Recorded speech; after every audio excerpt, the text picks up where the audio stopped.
Bonjour à tous, aujourd'hui nous sommes le jeudi 16 janvier 2025. J'avais envie aujourd'hui de vous parler d'une chanson de Bruce Springsteen qui s'appelle Born in the USA. Titre issu de l'album Born in the USA, sorti en 1984. Ce titre est d'abord un 45 tours, la phase B étant Shut Out the Light, avant de devenir un des titres phares de l'album éponyme Born in the USA.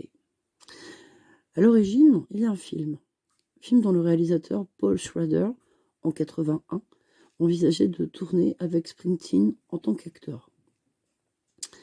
Lors d'une session, une démo à la guitare acoustique a été enregistrée chez Springsteen au New Jersey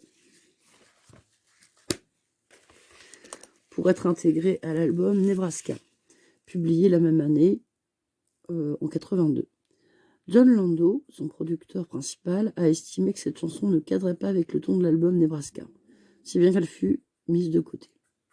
Il faudra attendre 1984, où l'album Born in the USA sorte, pour qu'enfin cet hymne à la paix et contre la guerre, en particulier du Vietnam, arrive à nos oreilles ravies et émues. C'est le 7e album de Bruce Springsteen, The Boss pour les intimes. L'album est classé numéro 1 au classement des meilleurs albums du Billboard 200 durant 4 semaines. Il s'écoule à plus de 30 millions d'exemplaires à travers le monde. La tournée qui suit devient la plus lucrative de son temps. Revenons à la chanson du jour, Born in the USA. Avec pugnacité, parce que ce titre lui tenait particulièrement à cœur, Springsteen relance la chanson avec une ligne mélodique et une structure musicale, le son massif de la batterie obtenu avec l'effet de réverbération appelé Gated Reverb. Cette version sera validée par les producteurs. C'est quoi Born in the USA? C'est beaucoup l'histoire d'une incroyable méprise. Beaucoup ont voulu y entendre un hymne patriotique à l'Amérique, à la gloire des États-Unis, une déclaration patriotique prônant la toute-puissance des États-Unis, portée de plus par la puissante voix du boss. Cette chanson a été utilisée sans le consentement de l'artiste par le Parti républicain à des fins électorales, ce qui irrita profondément Springsteen, d'autant qu'il a pris et prendra position à de nombreuses reprises pour le camp des démocrates, notamment pour John Kerry en 2004, par engagement contre la guerre en Irak. Alors, Geneviève, tu nous la racontes l'histoire enfin? Oui. Born in the USA. C'est l'histoire d'un gars qui rentre du Vietnam et du rejet qu'il subit de ses concitoyens. Car il faut le savoir, paradoxalement, les vétérans ont été très très maltraités à leur retour des guerres aux États-Unis. Cette chanson, c'est aussi beaucoup un hommage à son ami et batteur de son premier groupe, Bart Haynes, mort au Vietnam en 1967. Bruce avait été réformé suite à un accident de moto qu'il a eu à 19 ans. Il garde une jambe boiteuse et les tests physiques qu'il a passés ça n'a pas été validé, si bien qu'il a été réformé du service militaire. Je vous rappelle que les gars qui partaient au service militaire partaient au Vietnam à l'époque. Cette chanson proteste donc contre les difficultés des vétérans revenus pour la mémoire et pour les morts inutiles. Et avant tout, c'est une chanson pacifiste et antimilitariste.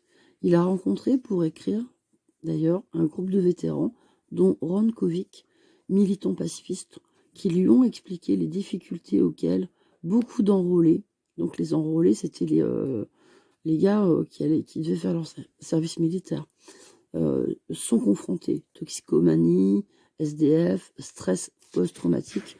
Mais ça, on les retrouve également pour ceux qui sont rentrés du Koweït, d'Irak, d'Afghanistan. C'est quasiment la même histoire. Le Vietnam est un peu à part parce que les Américains se battaient sur un terrain très particulier qu'ils ne connaissaient absolument pas. Là, on est dans une espèce de jungle avec des moussons, et puis des gens qui connaissaient, eux, extrêmement bien leur pays. Je vous ai dit plus haut que le Parti républicain a tenté plusieurs fois de s'approprier ce titre pour des campagnes électorales. Ben oui, en plus d'être cons, d'être racistes, d'être tout ce que vous voulez, ils sont totalement débiles et ne comprennent même pas les paroles d'une chanson. Ça me rappelle, c'était très drôle. Excusez-moi, je fais une petite coupure. Vous savez, j'aime beaucoup Maxime Le Forestier. Et dans un album qui avait reçu le prix Charles Cros, que j'ai d'ailleurs à la maison, en double exemplaire, qui s'appelle Comme un arbre, je crois le titre. Dedans, il y a une chanson qui s'appelle Parachutiste. Or, il était reçu un jour, il me semble, chez Bernard Pivot à l'émission la plus connue. J'ai un trou de mémoire, j'ai beaucoup de trous de mémoire en ce moment, les gars. Et il y avait un ancien il a parlé de son album, de sa chanson, tout ça. Bon, c'était une émission littéraire, mais néanmoins, Bernard Pivot invitait également tout un tas de gens, etc. Et il a reçu, suite à cette cette émission, une lettre d'un ancien un parachutiste français, parce que dedans, il y a une chanson qui s'appelle Parachutiste, et qui est une chanson, mais purement anti-militariste. C'est une horreur, tout ce qu'il dit... tu m'as traqué impunément, etc. C'est drôle. Et le le vieux pépère, lui a envoyé un truc. Merci, un vrai patriote. Bon, ok, vous avez les cheveux longs et tout, la barbe, mais on voit que la jeunesse, il y en a et tout, vous en avez dans le pantalon, c'est bien. Vous vous rendez compte un petit peu la connerie de certains qui sont incapables de comprendre que dans certaines choses, il y a un second degré. Bon, bah c'est comme ça. Les républicains, le second degré, ils ne connaissent pas. Quand Trump dit qu'il veut annexer le Groenland et le canal de Suez, bon, ça, le golfe d'Amérique, on s'en fout, ça sera toujours le golfe du Mexique. Mais moi, je dis méfiage. C'est un mec très dangereux. Hein, parce qu'il est fou. Il est fou en plus d'être débile. Il est fou, débile et riche. Donc j'en viens aux républicains. Alors dans l'ordre, il y a eu Reagan qui a essayé, Bruce bien sûr a réagi, puis Bush père en 88, parce qu'on a eu les deux, enfin ils ont eu les deux, les pauvres. Alors Springsteen a tellement peu apprécié que pendant des années en concert, il ne chantait plus le refrain pour redonner en fait toute l'amertume du texte. Pour la petite histoire, cette chanson a été utilisée comme moyen de torture à Guantanamo, la célèbre prison où l'on torture impunément tout opposant au régime américain. Vous voyez la débilité des gars. C'est-à-dire que oui, ok, c'est une torture d'écouter une musique à fond, les ballets, toute la journée. Sauf que là, ils leur font chanter, ils leur font écouter cette chanson, qui n'est pas du tout un hymne patriotique, bien au contraire. Ah là là, pour finir, elle est classée par le magazine Rolling Stone comme faisant partie des 500 plus grandes chansons de tous les temps. Voilà, j'avais envie de ce petit hommage à Bruce Springsteen, qui est un des chanteurs préférés de mon cher Nicolas.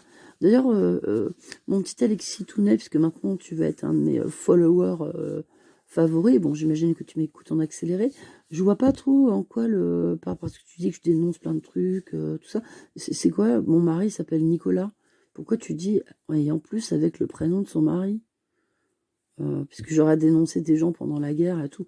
Il s'appelle pas, j'en sais rien. Je cherche un nom, tiens, j'en ai même pas. Il s'appelle pas Moshe. Il s'appelle pas David, tiens, d'ailleurs, David c'est juif. Il s'appelle pas Benjamin, non. Donc, c'est quoi ton Nicolas? Il s'appelle juste Nicolas. Voilà. Allez, bisous pour tout le monde et désolé pour cette petite chose, mais comme je sais que j'ai un follower numéro 1 qui est follement amoureux de moi, je pense qu'il est amoureux de moi en fait, vous voyez. Parce que franchement, et puis pour m'inventer une vie, pareil, désolé, ça ne concernait absolument pas cette merveilleuse chanson. Comme d'habitude, je vous mets le morceau en onglet communauté avec les traductions en français. Allez, bisous bisous et bonne journée.